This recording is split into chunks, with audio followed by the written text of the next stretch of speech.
Al profesor Ever Sosa. Él es coordinador de campo en Argentina de Wetlands International y él nos va a hablar acerca de los modelos de gestión para la conservación en Sudamérica. Profesor, muy buenos días y bienvenido. ¿Qué tal? ¿Cómo están? Buen día. La verdad, bueno, un lujo poder estar en este foro. Agradecer al gobierno de Perú, Junín, Ecoan, a los organizadores. Excelentes las exposiciones. De verdad que nos han dado un panorama muy actualizado, sobre todo ahora que a mí me toca contar un poco globalmente cuál es la situación en Sudamérica. Entonces, bueno, lo que ustedes han comentado ha venido bárbaro como para poder dar pie a lo que vamos a aportar ahora en un momento. Voy a compartir la pantalla. Sí, ¿cuál es la idea? Mostrar un poco los titulares y cuál serían los modelos de gestión en general que hay de los sitios Ramsar en Sudamérica, pero basado principalmente en las experiencias que tenemos desde Fundación Humedales y desde otras organizaciones que trabajamos en sitios Ramsar. Lo primero decir que trabajar en humedales es un poco como comentó Rubén y Walter.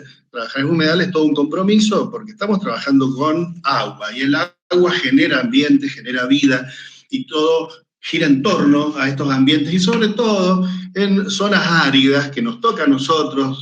Nosotros estamos en la zona del centro-oeste argentino, en la diagonal árida, que nos encontramos con humedales con gran problemas de conservación, con falta de agua, con grandes periodos de sequía.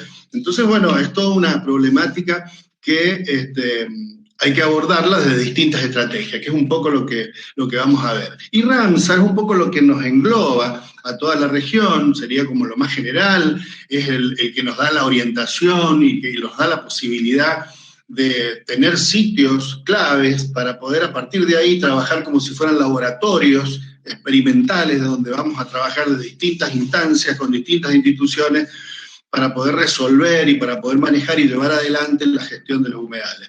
En Latinoamérica, 201 sitios, siempre se va actualizando esto todos los años, y en Sudamérica, 136 sitios Ramsar. Los 13 los sitios Ramsar que presentó recién Walter, en Perú, 23 que tenemos nosotros en Argentina, bueno, y otros sitios que en realidad serían sectores en donde como áreas escuela, donde a partir de ahí podemos aprender a gestionar el resto de los humedales que tenemos en el territorio. Muchas veces la gente piensa que el hecho de que haya sitios Ramsar sean los únicos humedales, el resto tal vez no lo sean. Por eso es muy importante mostrar esto, que los sitios Ramsar son los sectores visibles de cada parte contratante, de cada país, en donde a partir de ahí se hacen gestiones para el resto de los humedales del territorio, que no son de menor importancia, simplemente pueden tener importancia a nivel local y no tan global como explicaba recién Walter. Y la convención tiene un texto que es el acuerdo, es el tratado que los países firmaron, y que tiene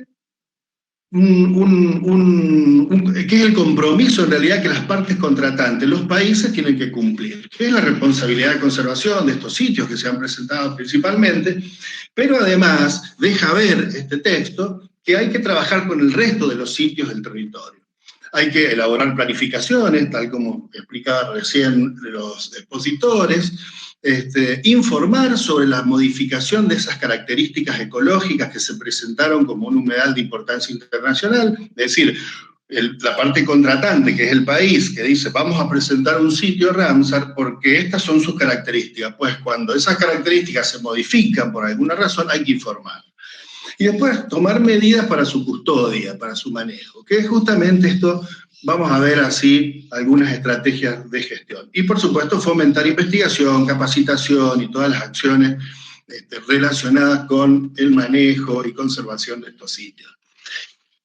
Lo bueno que cuando uno es parte de esta convención, es parte también de una caja de herramientas que la convención te brinda para poder gestionar los sitios. Y esto, permítanme el ejemplo, pero es muy importante conocer que las herramientas hay que usarlas, no funcionan solas. Es como que uno compra una caja de herramientas, la pone en el baúl del vehículo y después el vehículo se rompe, uno no abre la caja de herramientas, no la conoce, no la sabe usar y se enoja con las herramientas. Dice, uy, estas herramientas al final son una porquería porque no me sirven, porque al final las compré y no me resolvieron nada.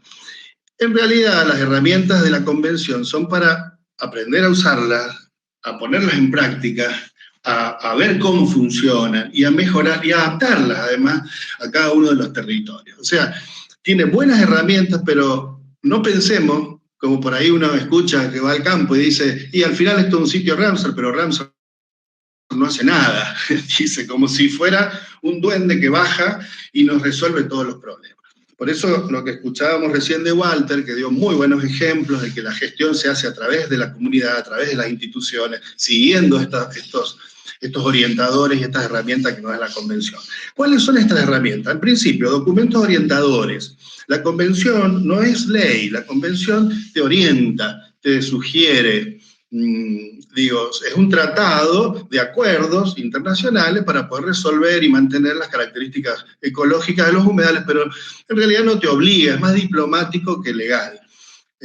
Pero bueno, es bueno tener un sitio Ramsar en el territorio porque es un poco la luz, es un poco el que te da, digamos, una imagen más internacional, entonces está bueno tenerlo en ese sentido. Pero lo que te da son orientaciones, te orienta, es decir, desde lo técnico, desde lo administrativo, desde lo legal, desde la participación comunitaria, desde las problemáticas, desde las acciones de conservación, de manejo, de restauración. Es decir, hay una infinidad de documentos que están muy buenos y que se actualizan cada 3 años, porque la convención se reúne, las partes contratantes se reúnen cada 3 años para poder actualizar todos estos documentos y ver las problemáticas de todos los humedales del planeta.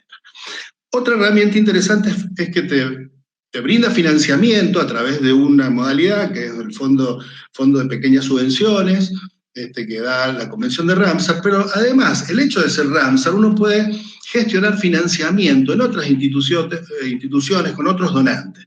Es decir, el hecho de ser Ramsar ya es como una buena presentación, una carta de presentación. Entonces, el financiamiento es una buena herramienta que es bueno ponerla en práctica. Hay una, dentro de la lista de los humedales de importancia internacional, hay una lista en particular, que es el registro de Montreux. El registro de Montreux sería como una unidad de terapia intensiva para los humedales que están en problemas. Es decir, tenemos humedales que están con problemas de conservación, contaminación, empresas extractivas o, bueno, sequías, etc. Bueno, el gobierno central, los administradores del sitio, por ahí no alcanzan a visualizar o a ponernos de acuerdo para poder resolver los problemas, entonces ahí acudimos a esta herramienta y decimos, queremos que este sitio Ramsar entre en una lista de humedales con problemas. ¿Y eso qué nos da? Nos da la posibilidad de tener un asesoramiento concreto, puntual, que vienen expertos de distintos lugares del mundo que conocen el tema puntualmente de la problemática que nosotros presentamos en ese sitio, vienen al sitio, al territorio, se quedan 10 días con nosotros, con todo el grupo de trabajo, con todos los actores, y tienen una mirada y una visión global que nos va a servir para poder avanzar y salir de ese pozo que no podemos resolver para poder salir adelante en la problemática. Eso es una herramienta muy interesante que nosotros lo hemos aplicado, ya vamos a dar un ejemplo.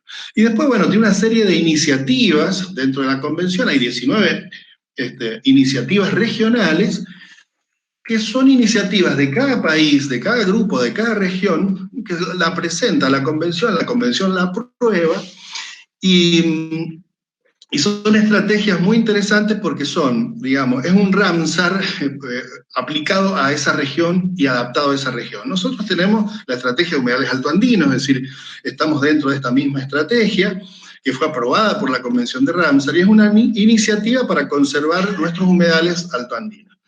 Y lo bueno es que tenemos visiones compartidas sobre estos humedales, sobre la problemática en general de todos los humedales de la región.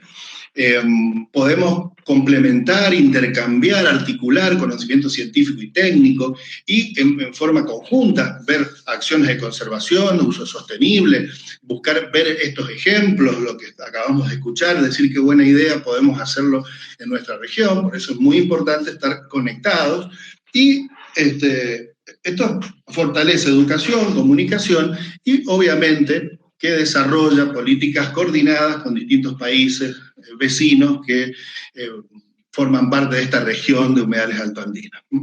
Y esto nos sirve, además de reunirnos anualmente o cada 2 años, según cómo se plantean las situaciones.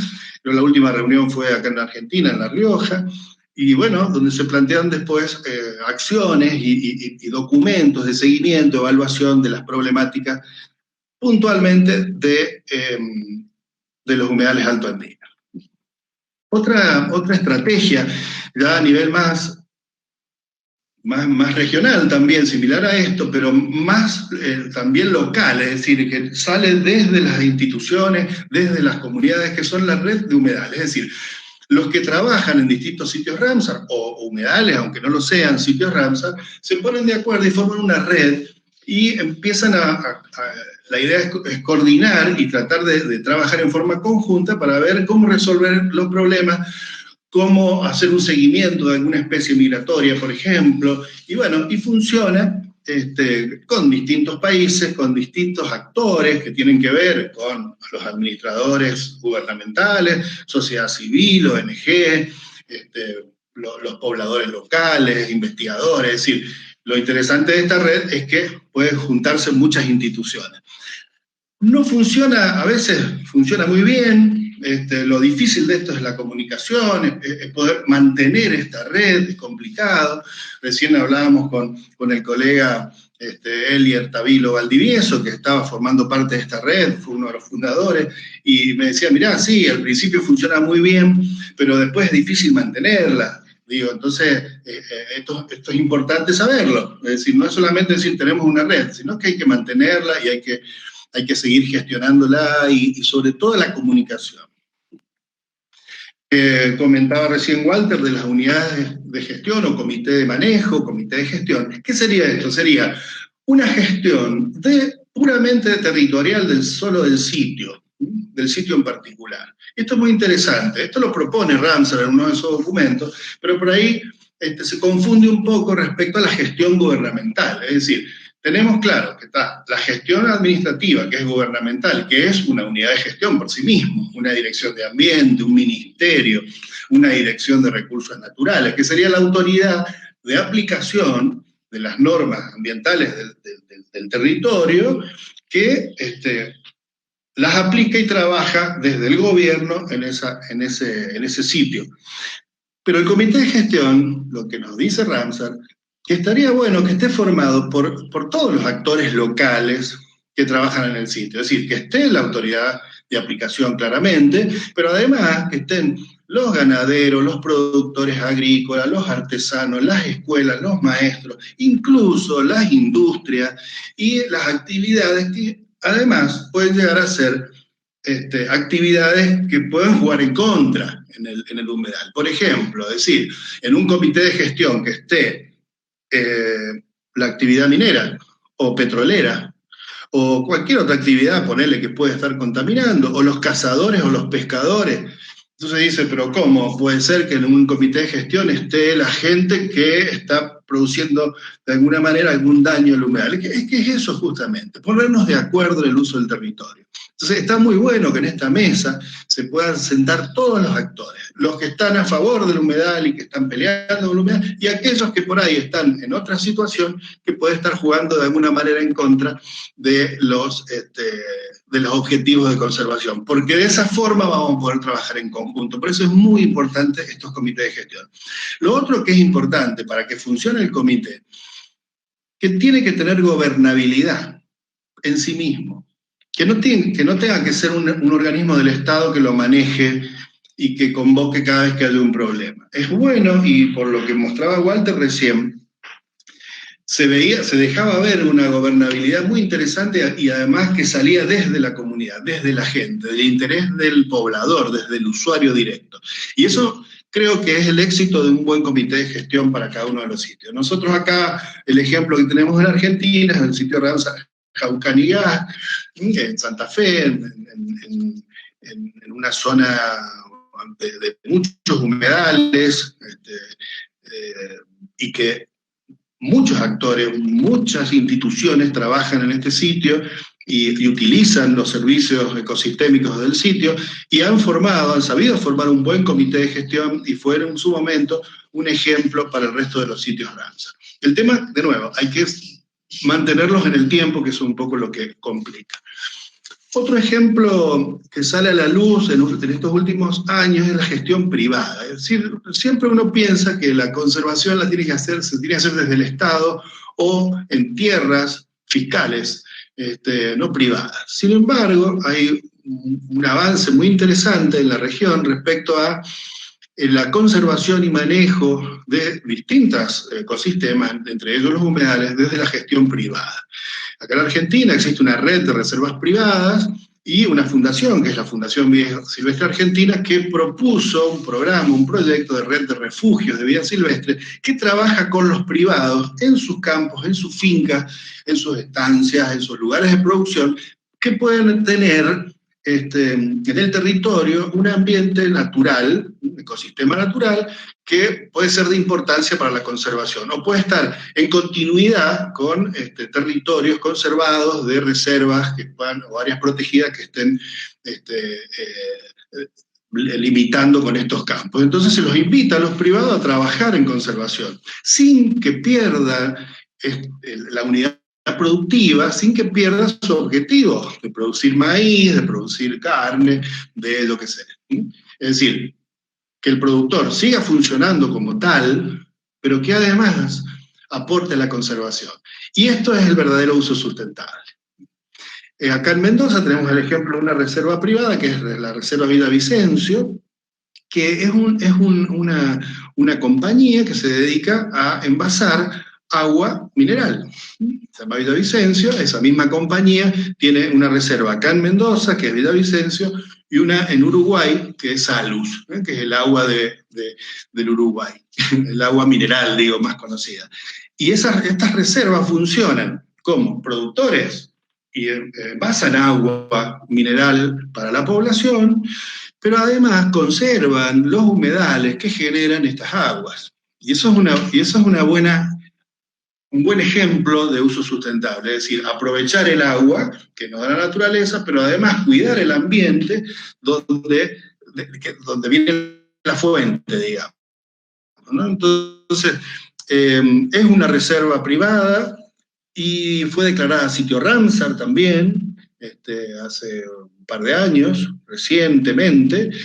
Y lo interesante es que tienen una gestión como si fuera realmente un área protegida de la red de áreas protegidas de la provincia y que implementan distintas medidas de manejo. Y últimamente lo interesante es que aplicaron una de las herramientas de la convención, que es la RMED, que sería una herramienta para medir la efectividad de manejo de los sitios Ramsar.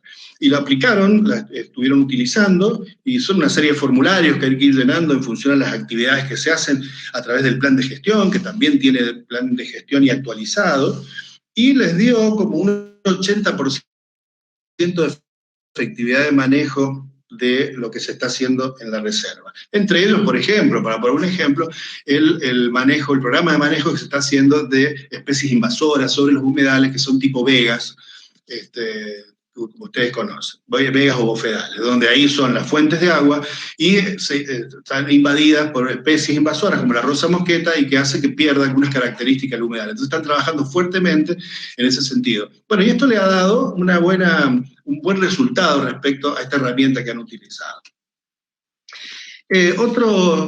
Entre las cosas que se pueden hacer y buscar financiamiento, hay estas convocatorias, como por ejemplo los proyectos TICA, el consorcio TICA, seguramente ustedes lo conocen, que son territorios de pueblos originarios donde se trabaja en conservación y manejo, y todos los países, es decir, tenemos la posibilidad de participar en este consorcio y bajar financiamiento y armar proyectos desde el interés de las comunidades para poner en práctica acciones de conservación, manejo, restauración, educación, capacitación, etc. Lo interesante de esto es que es bien amplio, no es solamente de la biodiversidad o de los problemas del humedal, principalmente biológico o ecológico, sino también esto nos da la posibilidad de trabajar con las comunidades en temas de educación, en temas de derecho de uso al agua, en temas territoriales, en temas culturales, sociales. Es decir, es una muy buena oportunidad para trabajar en territorio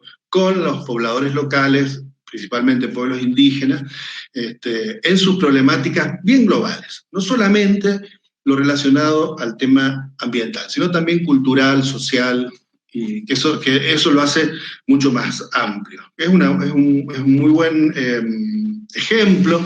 Nosotros estamos con Fundación Humedales en un programa altoandino compartido con Perú, con el lago Junín, y en un sector nuestro, que es en La Puna, en Jujuy, en Salinas Grandes, hay un pueblo moreno en donde, y Gualatayoc, en donde se están aplicando distintos proyectos relacionados con esta convocatoria y que además participan otras instituciones, no solamente las ONG, sino también el gobierno local, instituciones técnicas que trabajan en la zona, con los productores, así que es bien, bien integral esta posibilidad. Otras estrategias son las cuestiones que se pueden ir haciendo desde las instituciones, desde las ONG, que uno puede proponer a través de financiamientos, armar programas. Por ejemplo, en este programa de Conservando los Humedales Altoandinos, que estamos compartiendo con Perú, desde el año 2017 a la fecha, y que, bueno, nos ha traído buenos resultados y nos ha servido para avanzar en algunas cuestiones en común que tenemos con estos dos países en estos humedales. Después otros programas como el programa Corredor Azul, que se está haciendo desde la Fundación Humedales, también que es un corredor biológico de Brasil a Argentina, que engloba a todos los humedales de esta gran cuenca, con municipios, con gobiernos, sitios Ramsar que se crearon, fortalecimiento institucional, es decir, acciones bien concretas para la región.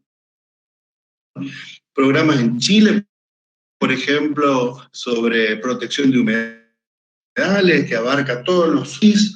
Y bueno, otra orientación que nos da la Convención Ramsar, además de conservar los humedales, es inventariarlos, es decir, ¿dónde están los humedales? ¿Dónde están?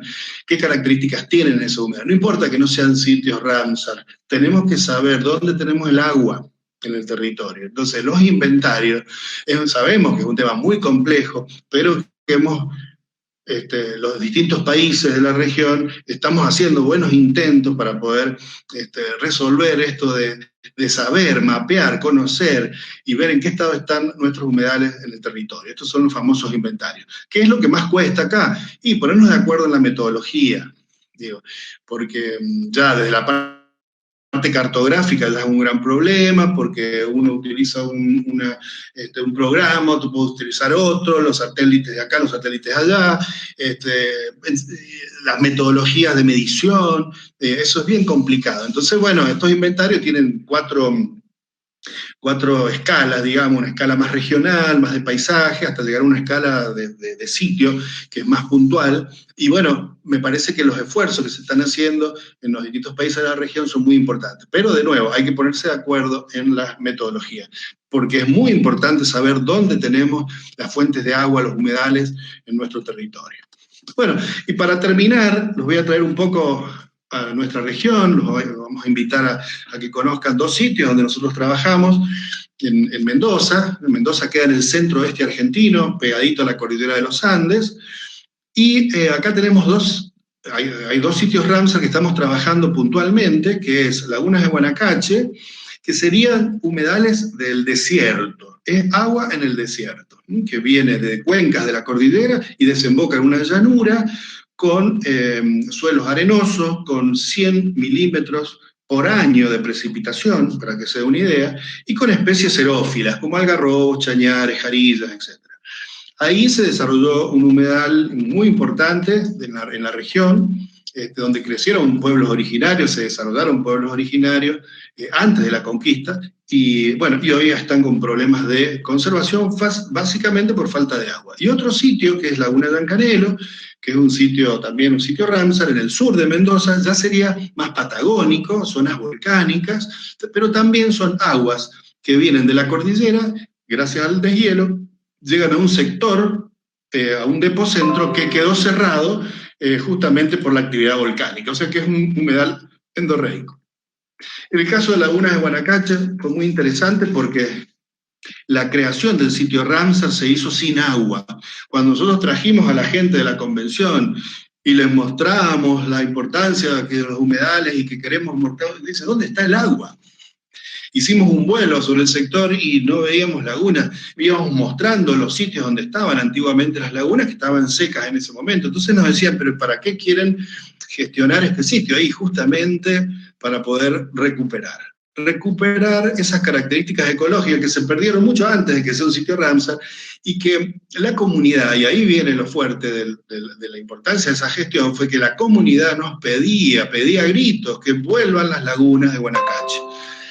Y en ese sentido se trabajó con la convención y se declara sitio Ramsar a principios del año 2000, 99-2000, y lo particular de esto es un sitio en que abarca 3 jurisdicciones, porque los ríos desembocan en una llanura que entra a 3 provincias diferentes de nuestro país, una provincia de Mendoza, provincia de San Luis, provincia de San Juan. Son 3 jurisdicciones, son 3 gobiernos diferentes. Pero el agua no sabe de esto, entonces forma humedales en toda esta región. Por eso lo que nos sugirieron en la convención es generen un sitio tripartito, es decir, que haya 3 jurisdicciones. Y acá ponemos 4 jurisdicciones porque también hay un parque nacional que es jurisdicción nacional, que está dentro del sector y que también se sumó a la gestión. Con lo cual, Guanacache es un sitio de casi 1 millón de hectáreas que abarca 4 jurisdicciones, 3 provinciales y 1 nacional. Imagínense una unidad de gestión con semejante complejidad. 1 millón de hectáreas, zona desértica, comunidades locales y 3 jurisdicciones provinciales y 1 nacional. Eso fue el gran desafío. Y bueno, y lo otro fue presentarnos con este gran objetivo, recuperar las características ecológicas. Lo primero, retener el agua que se está perdiendo. Entonces ahí se empezó a trabajar con distintos financiamientos, que bajamos financiamiento de la convención, con fondos de Ramsar y con las comunidades originarias, que son comunidades huarpes, se empezó a trabajar en la captura de agua que pasaba por el lugar y se quedaba. ¿Por qué se iba el agua? Y simplemente porque los basamentos de las lagunas, los bañados de los ciénagos, perdieron los niveles de base, se erosionaron, nos quedamos sin suelo, y cuando venía el agua pasaba de largo a un colector principal y no se quedaba en el ambiente. Ese fue el gran problema histórico.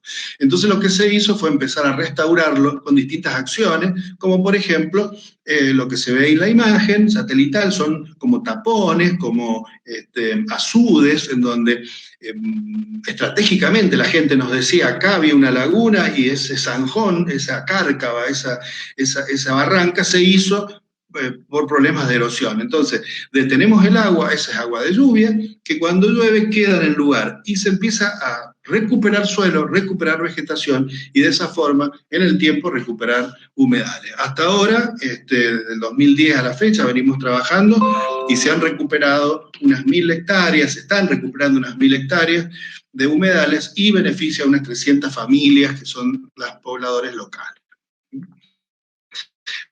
Bien. Lo otro es el otro sitio, que es Yancanelo, que está en la zona volcánica al sur de Mendoza, les decía, un sitio endorreico, una laguna endorreica, y fue el primer sitio Ramsar que tuvimos en la provincia, y en el año 2000 tuvimos una empresa petrolera, propone reactivar una actividad petrolera de extracción de petróleo a la orilla de la laguna, a escasos 4 kilómetros de la orilla. Se armó un lío bárbaro porque, claro, teníamos el sitio Ramsar, era una reserva provincial, esta fue presentada a la convención porque teníamos más de 20.000 individuos de 28, 70 especies de aves acuáticas, una cosa bien diferente a Guanacache. Acá teníamos agua, teníamos mucha diversidad, además de tener comunidades locales. Y claro, la comunidad y los vecinos y el poblador y el mendocino decían, no, ¿cómo? No queremos una actividad extractiva en un sitio rancho. Entonces se armó toda una situación en donde la empresa presenta su proyecto, de alguna manera es aprobado el proceso de estudios de impacto ambiental y todo esto para que pueda ir avanzando, y una ONG local mete un recurso de amparo en el medio. ¿Qué quiere decir eso? Que frena la actividad de estudio hasta tanto se hicieran algunas acciones que tenía que recomendar, en este caso, la justicia, a través de la letra que le daba la ONG. ¿Y qué nos decía? ¿Qué dijo ese fallo finalmente que se le dio lugar al recurso de amparo? Que teníamos que ver realmente cuáles eran los límites de ese humedal, de estudiarlo al límite desde lo biológico, no desde lo administrativo, y en base a eso, con esos límites, hacer un nuevo límite del área protegida administrativa para ver si la actividad petrolera se hacía o no. Así que bueno, salimos a buscar distintas herramientas de la convención para ver cómo hacíamos esto de los límites biológicos. Resulta que los límites biológicos como término no existe, así que lo tuvimos que reinventar, y aprovechamos esto de los límites volumétricos que nos dicen los biólogos y los ecólogos de los límites de nicho. Entonces, de ahí sacamos la idea, ¿y qué queda? Lo decían en el fallo, que el límite biológico tendría que ser el reflejo del límite administrativo, con lo cual tuvimos que, como los límites biológicos o de nicho son volumétricos, tuvimos que declarar un área protegida con volumen. Y eso fue un caso casi único en la región. Es decir, no tiene superficie esta reserva, esta área protegida, sino que tiene volumen.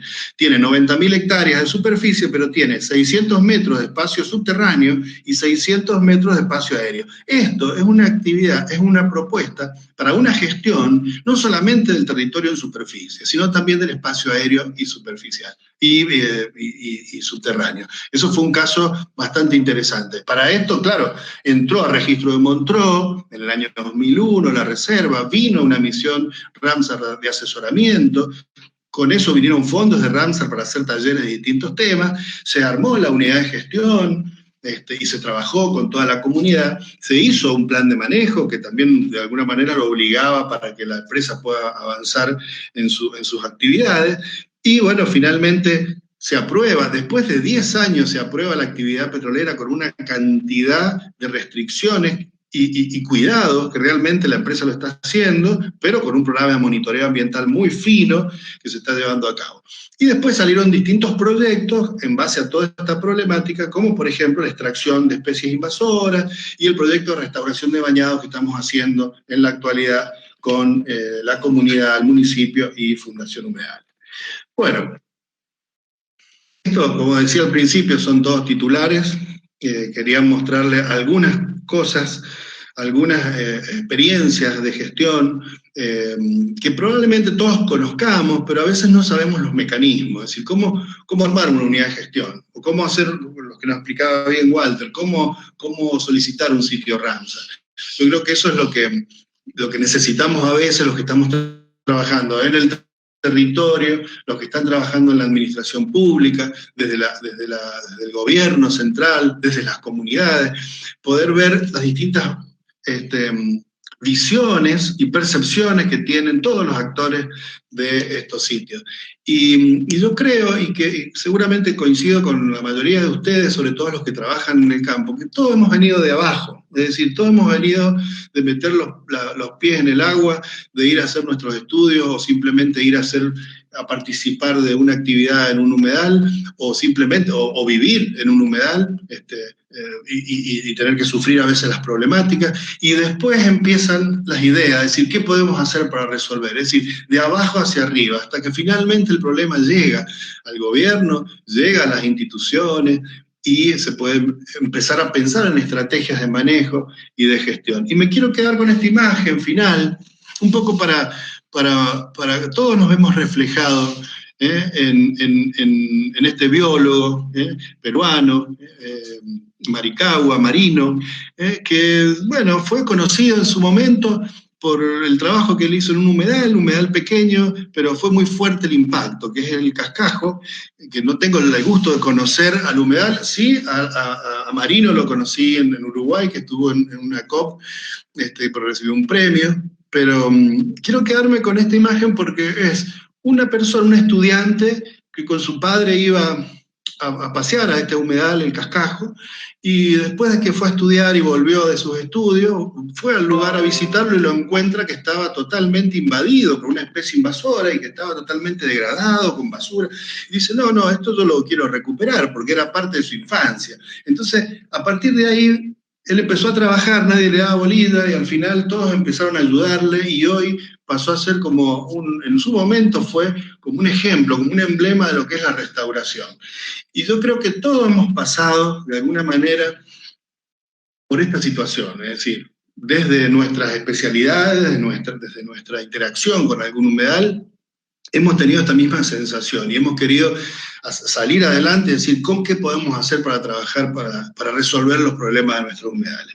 Así que bueno, acá estamos. Así que muchas gracias. Estamos atentos a las preguntas y dejarle espacio a los siguientes colegas.